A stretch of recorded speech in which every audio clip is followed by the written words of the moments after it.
I came home early from a business trip expecting silence, comfort, and the woman I loved waiting for me. Instead, I found white chairs lined across my garden, a pastor standing beneath a flower arch, and my fiancé in a wedding dress, holding my brother's hands as he said, "I do." For a few seconds, I thought my mind was playing tricks on me. I stood at the side gate with my black suitcase in one hand and my phone in the other, frozen, like a man watching his own life burn in slow motion. The garden I had built for peace was no longer peaceful. White roses covered the fences. Gold ribbons hung from the trees. Candles stood along the stone path. Guests filled the seats, dressed in expensive suits and soft pink dresses, whispering, smiling, watching. My home had been turned into a wedding venue, my wedding venue. But I was not the groom.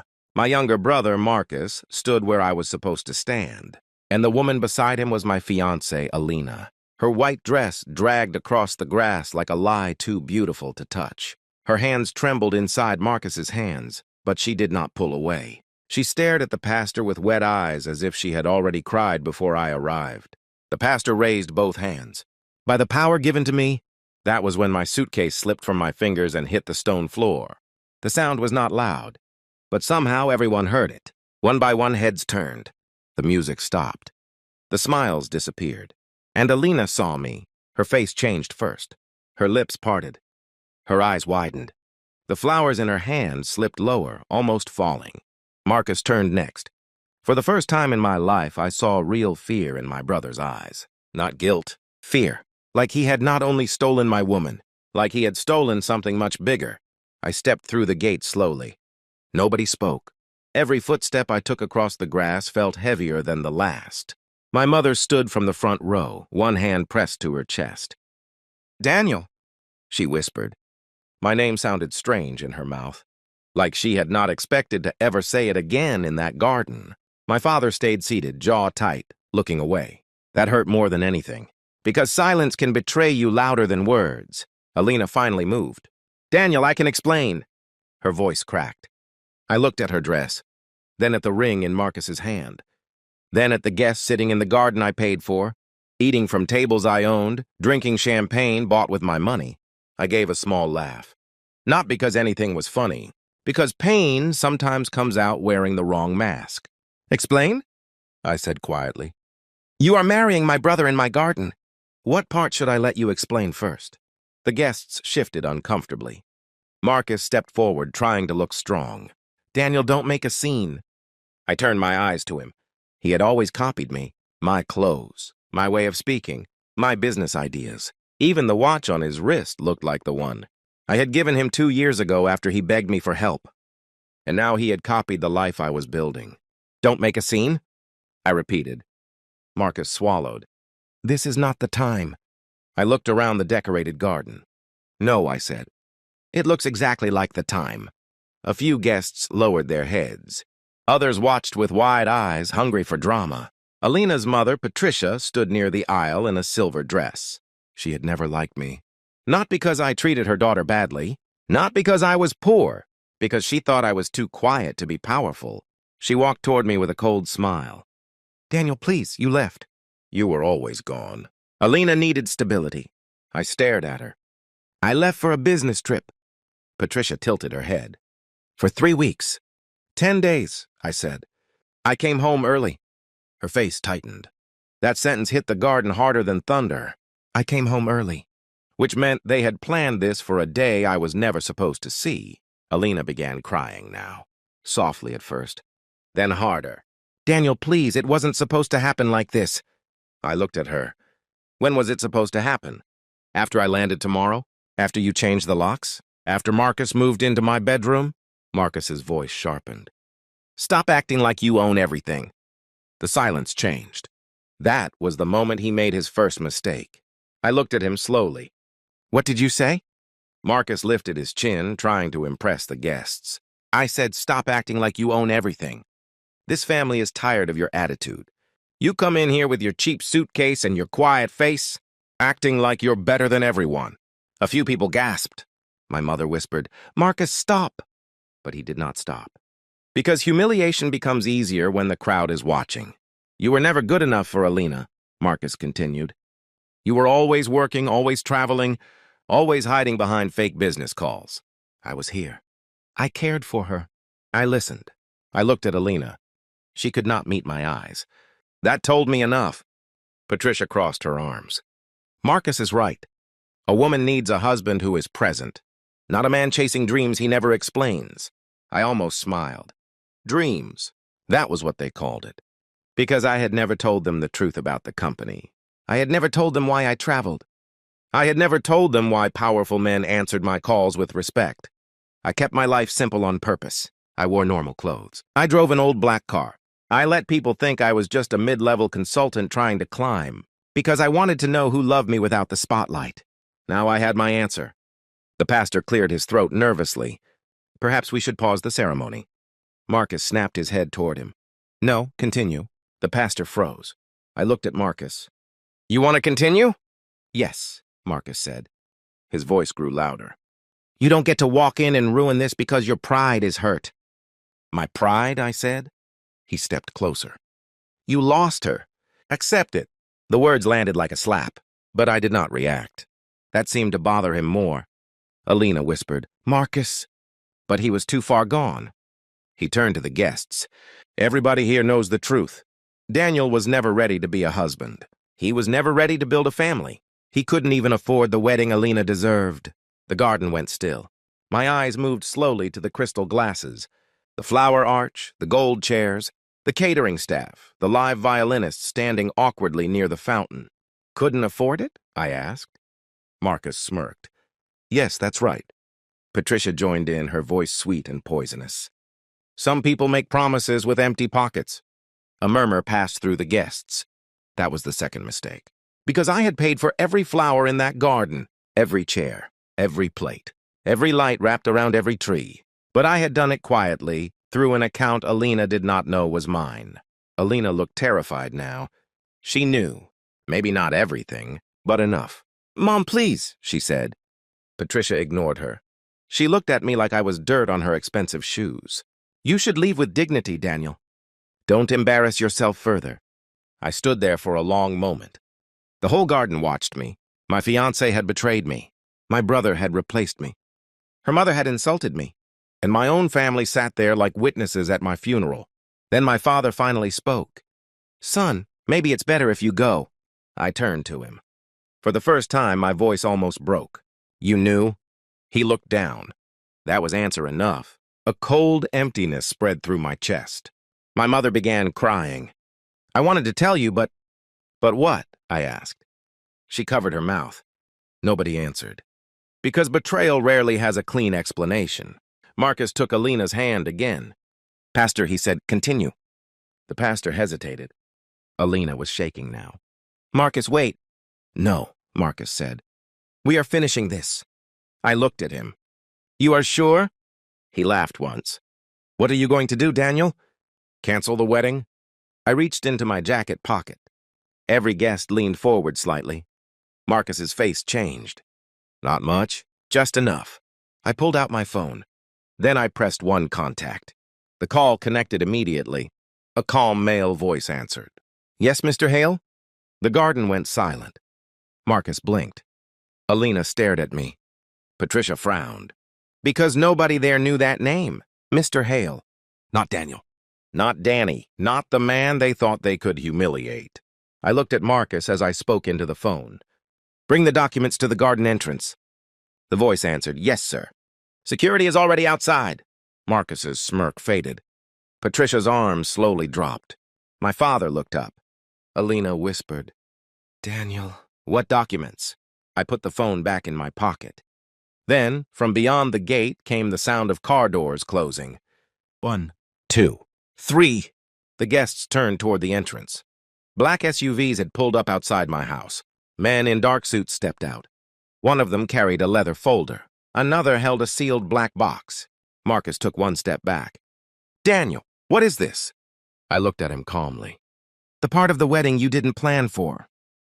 And when the first man opened the garden gate, everyone finally understood one thing. I had not come home powerless. I had come home prepared. The garden gate opened slowly. 3 men in black suits stepped inside, moving with calm precision. They did not run. They did not shout. They did not need to. Their silence had more control than Marcus's anger, Patricia's insults, and every whisper in that garden combined. The first man was tall, with silver hair and a serious face. His name was Mr. Coleman, my company's chief legal officer. The second man carried a leather folder under one arm. The third held a slim black box with both hands, like it contained something fragile and dangerous. Every guest watched them walk down the aisle. Not the wedding aisle, my aisle. The same aisle Marcus had planned to use to steal my life. Marcus tried to laugh, but the sound came out dry. "What is this, Daniel? Some kind of performance?" I did not answer him. Mr. Coleman stopped beside me and lowered his voice. "Sir, do you want us to proceed here?" "Sir." That one word moved through the crowd like fire. I saw Patricia's face freeze. My father's eyebrows lifted. My mother covered her mouth again, but this time not from sadness. Alina stared at me as if she was seeing a stranger wearing the face of the man she had almost married. Marcus heard it too. He looked from Coleman to me. "Sir?" he repeated. "Why is he calling you sir?" Mr. Coleman turned his eyes to Marcus, calm and cold. "Because he is my employer." The crowd murmured. Marcus shook his head. No, that's not possible." Patricia stepped forward quickly. "This is ridiculous." "Daniel, stop this childish drama. Whatever these people are, they need to leave. This is a private ceremony." I turned and looked at her. "A private ceremony in my garden?" Her lips pressed together. She glanced at Alina, waiting for support. But Alina was crying too hard to speak. The pastor still stood between the bride and groom, hands half raised, trapped in the most uncomfortable blessing of his life. His eyes moved from the security men to the folder to me. "Mr. Hale," he said quietly, "should I end the ceremony?" Marcus snapped. "No!" The word echoed. Then he realized everyone was looking at him. He softened his voice, trying to recover. "No, this is between family. We don't need outsiders." I looked at Coleman. "Show him." Coleman opened the leather folder. The paper inside was thick, official, marked with signatures and seals. He removed one document and held it toward Marcus. Marcus did not take it. So Coleman read aloud. "Property ownership documents. Residential estate located at—" "Stop," Marcus said. But Coleman continued. "Registered fully under Daniel Isaiah Hale through Hale Legacy Holdings." The murmurs grew louder. Patricia's face went pale. My father stood slowly. "Hale Legacy Holdings?" he whispered. That name meant something to people who paid attention to money. Contracts, land, investments, and quiet power. Marcus looked around, confused and angry. "What is Hale Legacy Holdings?" Coleman looked at him. "A private holding company that owns this property, the catering contract, the garden installation contract, the event rental agreement, and the payment account used to finance today's ceremony." The whole garden went silent. Then a woman in the second row whispered, "He paid for it?" Marcus turned toward Alina. "Tell them that's not true." Alina's face crumbled. She looked at me, then at the ground. That silence was louder than confession. Marcus stepped away from her. "You knew?" Alina shook her head quickly. "I didn't know everything." "But you knew he paid?" She cried harder. "I thought it was coming from the wedding account." "The wedding account I filled," I said. My voice was calm, but each word cut deeper. Marcus's mouth opened, then closed. Patricia tried to take control again. "So what?" she said. "Money doesn't make you a good man." I nodded slowly. "You're right." That surprised her. I continued, "But taking a man's money, using his home, inviting his family, marrying his brother, and calling him poor in front of guests does not make you good people either." Nobody moved. The bride's bouquet slipped from Alina's hand and landed softly on the white. Petals scattered along the aisle. A tiny sound, a heavy meaning. Marcus looked at me with hate now. "You set this up." I almost laughed. "I set up my own betrayal?" "You knew something was going on," he said. "That's why you came home early." I stepped closer. "No, Marcus. I came home early because the overseas contract closed faster than expected." Coleman's face stayed unreadable. "But when my assistant sent me the final property activity report, I saw something strange." Marcus blinked. I continued. "Garden vendors, floral installations, catering invoices, Security requests, all scheduled for today. I looked around at the chairs, the flowers, the altar. At my house, Alina whispered. Daniel? I looked at her, and for a moment, the anger almost broke into sadness. Because there had been a time when I would have crossed oceans for her. A time when I believed her soft voice. A time when her smile felt like home. I had planned to propose again properly after the business trip. Not because we were not engaged, but because I wanted to give her the wedding she dreamed of. I had even arranged a surprise honeymoon. I had kept it secret. She had kept a different secret. Why? I asked her. Not loudly, not dramatically. Just one broken word. Alina wiped her tears with trembling fingers. I was lonely. The guests shifted. Marcus looked at her like she had betrayed him too. I was lonely, she repeated, voice shaking. You were always gone, Daniel. Always working, always quiet. I never knew what you were building. I never knew where I stood in your life. I listened. She continued. Marcus was there. He listened. He made me feel chosen. I nodded once.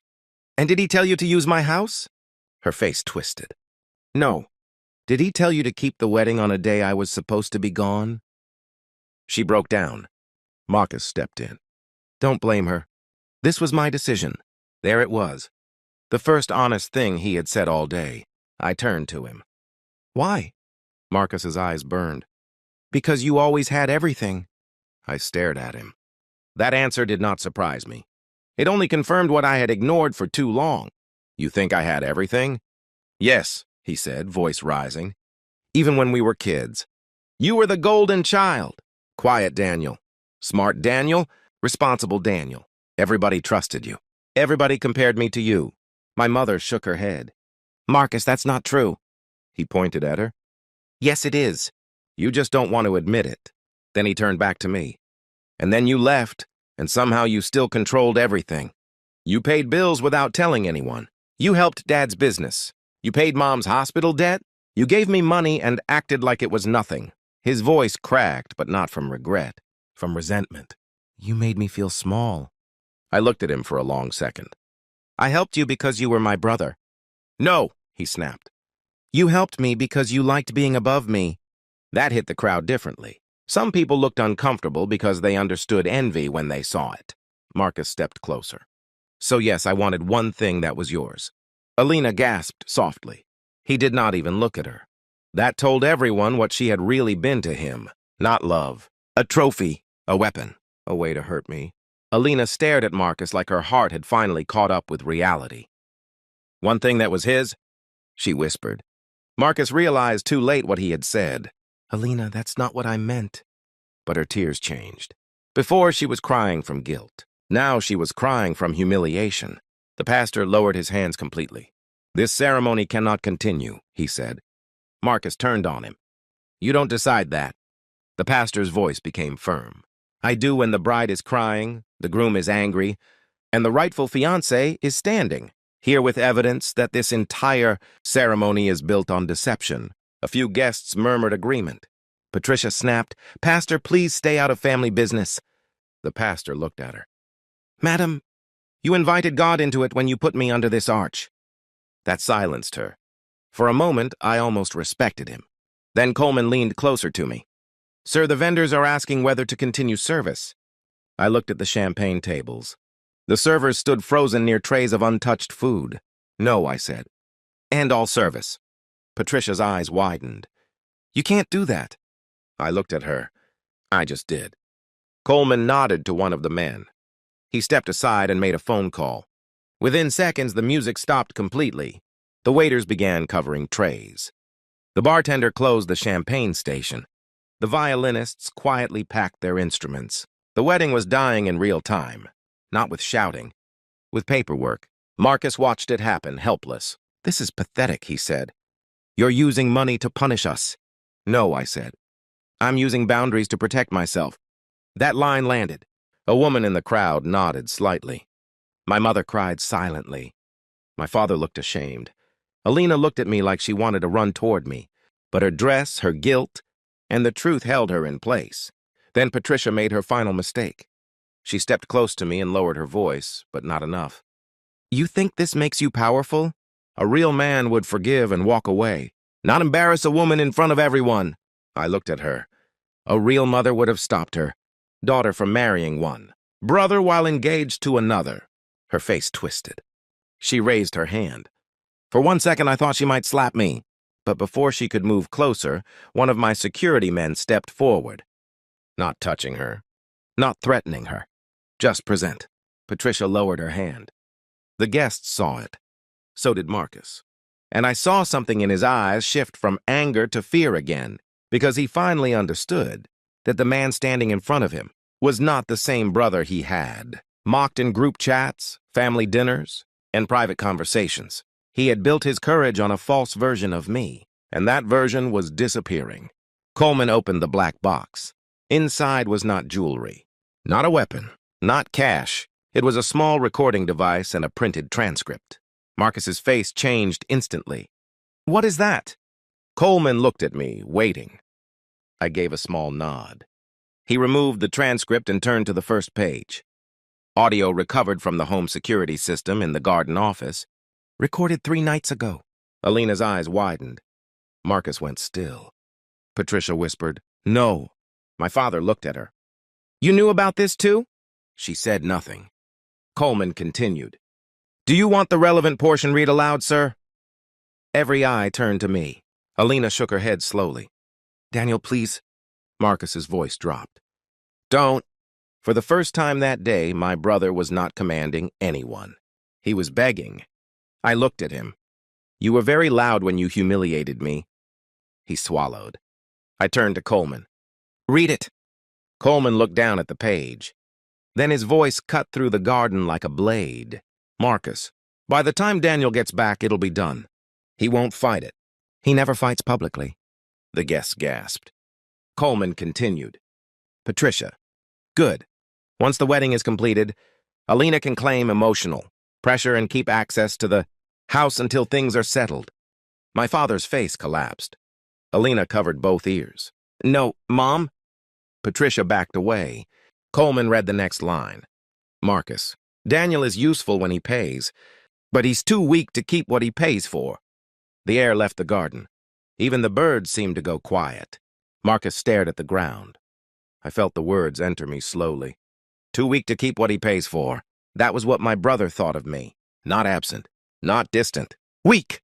I took one slow breath. Then another. Alina whispered my name. But I did not look at her. Because the next line was worse. Coleman hesitated. I noticed. "What is it?" I asked. He looked at me. "Sir, read it." Coleman looked back down. "Patricia, after the ceremony, make sure Daniel's office is cleared before he returns. The documents in the locked drawer may be important." My eyes sharpened. The locked drawer. My private office.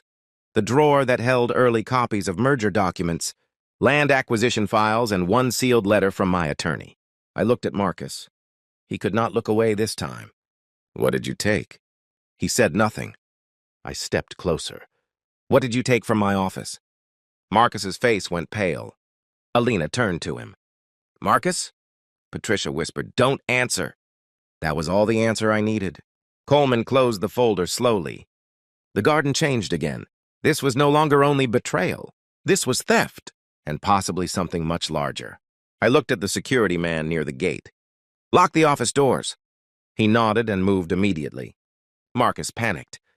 "You can't accuse me of anything." I looked at him with a calm that scared even me. "I haven't accused you yet." Then my phone buzzed. A message appeared from my assistant. "Sir, urgent. The original acquisition file is missing from the home office safe." I read it twice. The world around me narrowed. The flowers, the guests, the crying bride, the angry mother, the shocked pastor, all of it faded behind one cold realization. Marcus had not only tried to take my fiancée, he had tried to take my company. I lifted my eyes to him, and this time my voice was quiet enough that everyone leaned in to hear it. "Marcus, where's the file?" His lips trembled. Before he could answer, a black luxury car pulled up outside the gate. The driver stepped out. Then a man in a gray suit entered the garden holding a silver briefcase. Coleman's face changed. "Sir," he said, "that's the buyer's representative." Marcus looked like he had seen a ghost. because now I understood. The wedding was not the final betrayal. It was the distraction. The moment the man in the gray suit stepped into the garden, everything shifted. Not slowly, not subtly, completely. He didn't look confused like the guests. He didn't look shocked like Alina. He didn't look angry like Marcus. He looked focused, like he was here for business, and business had just walked into chaos. He stopped at the entrance for a second, scanning the scene, the crying bride, the frozen groom, the pastor still holding his hands halfway up, the guests whispering, the documents in Coleman's hands. Then his eyes landed on me, and he nodded, not respectfully, not casually, formally, like a man acknowledging another man of equal power. "Mr. Hale," he said. The name echoed again. This time nobody questioned it, because now the pattern was clear. Coleman called me that. The security called me sir. And now this man, who looked like he belonged in a boardroom, not a wedding, was addressing me like I was the reason he came here. Marcus stepped back. "Who is that?" he whispered. But nobody answered him, because nobody knew, except me. The man walked forward, holding the silver briefcase with both hands. "I wasn't expecting this setting," he said, glancing briefly at the floral arch and the stunned crowd. I gave a small nod. Neither was I. A few guests let out nervous laughs. They stopped quickly, because nothing about this was funny. The man adjusted his tie. "Should we reschedule?" "No," I said calmly. "We proceed." Marcus looked at me like I had lost my mind. "Proceed with what?" The man in gray turned slightly toward him. "And you are?" Marcus hesitated. For the first time, he didn't know how to introduce himself, because the groom didn't seem to fit anymore. "I'm—" he started. I answered for him. "My brother." The man nodded once. "Understood." Then he looked back at me. "Mr. Hale, I have the revised contract and confirmation from the board." The word board hit the garden like a shockwave. Patricia whispered, "What board?" My father looked at me, his face filled with confusion and something else. Fear, because he had just realized something. He had underestimated his own son. I gestured slightly. "Go ahead." The man in gray placed the silver briefcase on a nearby table, the same table that had been set for wedding gifts. The symbolism wasn't lost on anyone. He opened it slowly. Inside were documents, not small ones, not simple ones, thick, official, sealed, the kind of papers that change ownership, control, and power. Marcus stared at them like they were dangerous. "Daniel, what is this?" I didn't look at him. "Something you tried to steal." His face dropped. Alina looked between us, terrified. "What is he talking about?" Marcus shook his head quickly. "Nothing. He's bluffing." I finally turned to him. "Am I?" Silence. The man in gray removed the top document. "This is the final acquisition agreement for Eastbridge Land Group," he said. A few guests reacted quietly. That name meant something. Eastbridge wasn't small. It was one of the largest private land development groups in the region. Hotels, residential estates, commercial zones, billions. My father took a step forward. "You're buying Eastbridge?" The man in gray corrected him. "Correction. He already owns controlling shares. Today finalizes full acquisition." The air left the garden. Marcus looked at me like he didn't recognize me anymore. You own Eastbridge?" I shook my head slightly. "Not yet."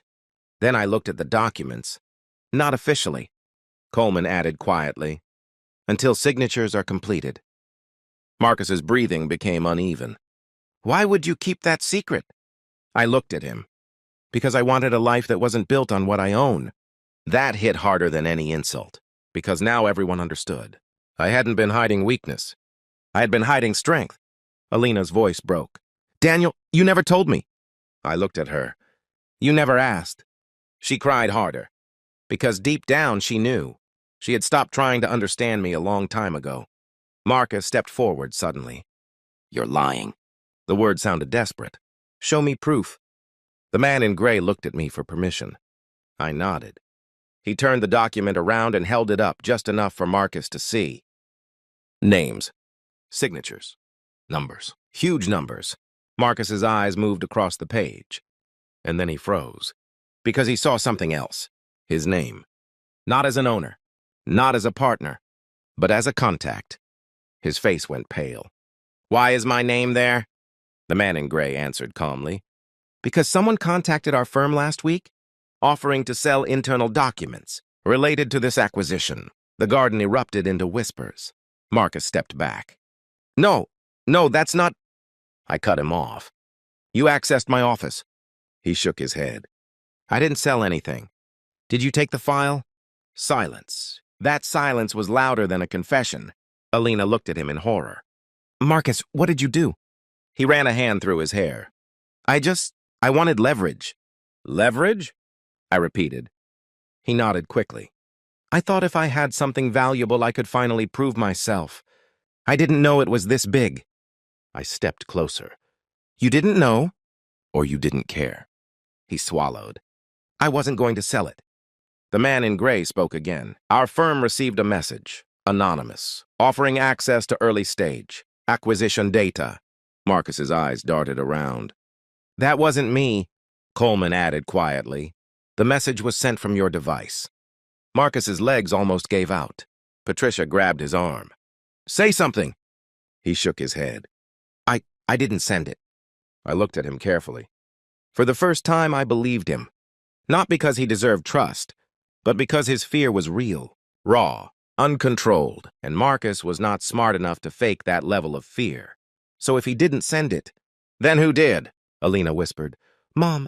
Patricia's grip tightened. Don't look at me. But everyone was already looking at her. Because she was the only one who had pushed for access to my office, the only one who had talked about documents, the only one who had treated this entire situation like a transaction. I turned to her slowly. Did you send the message? She laughed. Too quickly, too loudly. Don't be ridiculous. Coleman stepped forward. We traced the secondary login to a second device. Patricia's smile faded.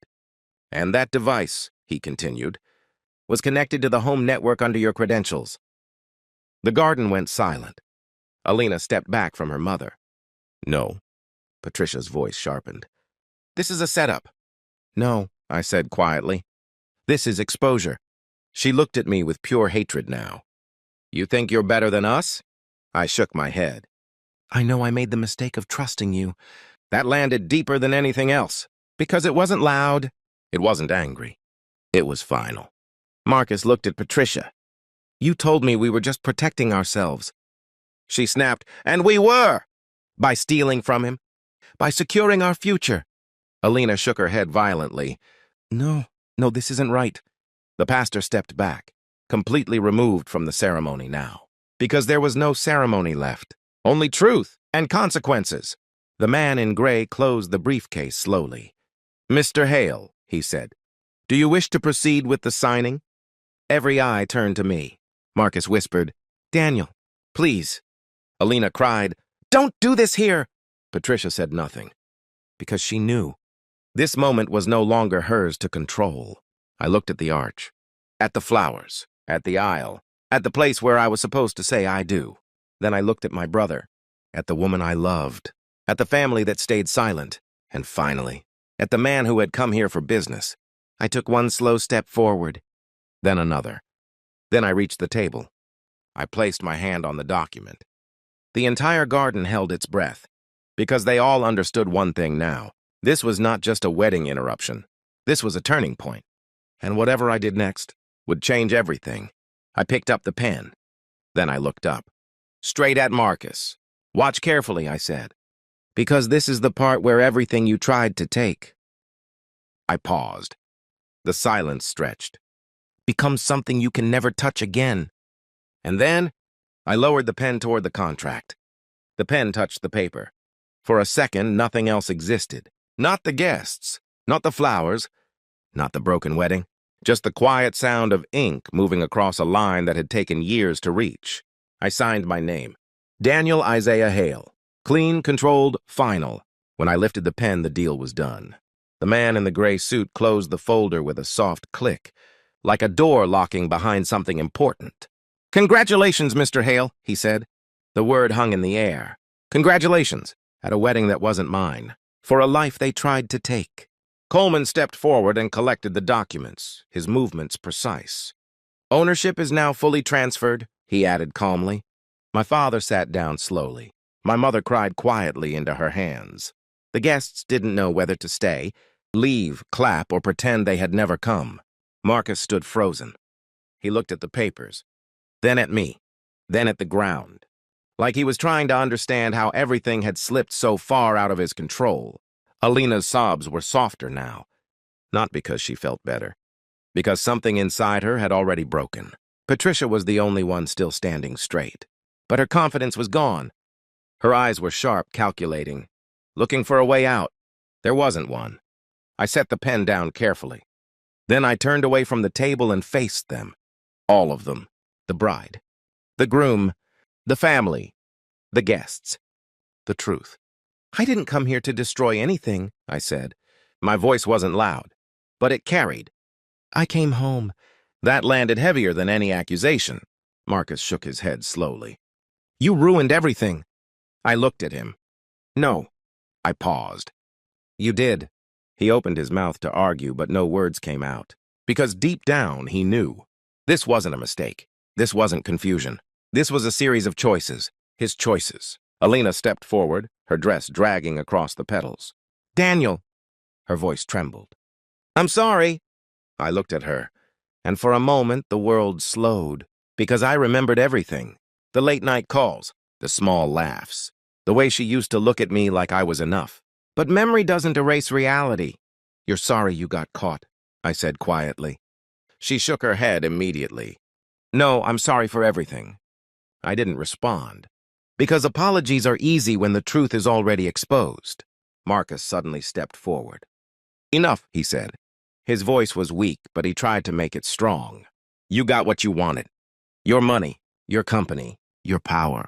Now leave. I almost smiled. You still don't understand. He frowned. Understand what? I stepped closer. That none of this was ever about money. The silence deepened. I continued. It was about respect. I looked at him directly. And you lost that long before today. Marcus's shoulders dropped slightly. Not fully, but enough. Alina whispered. Daniel, please. We can fix this. I looked at her. No. That one word ended more than the wedding. It ended the illusion. She cried again. But this time, nobody tried to comfort her. Because everyone knew. Some endings cannot be repaired. My father stood up slowly. Son, I turned to him. There was something in his eyes I hadn't seen in a long time. Regret. I should have told you, he said. I nodded once. Yes. He lowered his head. I thought you didn't care. That sentence hit deeper than anything Marcus had said. Because it came from a place of misunderstanding, not envy. I cared, I said quietly. I just didn't show it the way you expected. He looked up, and for a moment we saw each other clearly, not as roles, not as expectations, but as people. My mother walked toward me slowly, tears still on her face. She didn't speak. She just held my arm, and that was enough. I looked around the garden one last time, at the decorations, at the guests, at the place where everything fell apart. Then I gave a small nod to Coleman. It's over. He understood immediately. Within minutes, the staff began clearing everything. Chairs were folded. Flowers were removed. Tables were emptied. The wedding disappeared piece by piece, like it had never belonged there in the first place. Marcus watched it happen in silence. Then he spoke again. What happens now? I looked at him. That depends on you. He frowned. What does that mean? I took a breath. You accessed my office without permission. He nodded slowly. You took confidential documents. He swallowed. Yes. You were involved in an attempt to use them for leverage. He didn't answer, because he couldn't. That has consequences, I said. Patricia stepped forward quickly. You're not seriously going to... I raised a hand slightly. She stopped. Calm, I said. Not aggressively. Just enough. I'm not here to destroy lives. That surprised everyone. Even Marcus, I continued. But I am here to set boundaries. I looked at him. You will return everything you took. He nodded immediately. Yes. You will not contact any of my business partners again. Okay. You will not step into this house again without permission. That one hurt him. I saw it, but he nodded. Fine. I held his gaze. and you will learn to build something that is yours." The words hung there, not as punishment, as truth, because the real problem had never been me. It had been him, trying to become someone else instead of becoming himself. Marcus lowered his head. For the first time that day, he looked small. Not because I made him feel that way, because reality did. Patricia opened her mouth again, but then she closed it, because she realized something. She had lost control, not just of the situation, of the narrative, and people like her depend on control more than anything. Alina stood alone now, dress heavy, makeup ruined, future uncertain. "Daniel," she said softly. I looked at her one last time. "Yes?" She hesitated, then asked the only question she had left. "Did you ever love me?" The garden held its breath again. I didn't rush the answer, because some truths deserve to be spoken carefully. "Yes," I said. Her eyes filled with tears again. "Then why? Why are you so calm?" I looked at her. "Because I learned something today." She waited. We all did. "That love without respect." I paused. "It's just attachment." The words settled over everything. She broke completely. But this time I didn't step forward, because not every tear is yours to wipe. I turned away, picked up my suitcase, and started walking toward the gate. No one stopped me. No one called my name, because they all understood. This wasn't a man walking away from a loss. This was a man walking away from what no longer deserved him. As I reached the gate, I stopped for a second. Not to look back, but to breathe. Then I stepped out. The door closed behind me. And for the first time in a long time, there was silence. Real silence. Not the kind that hides things.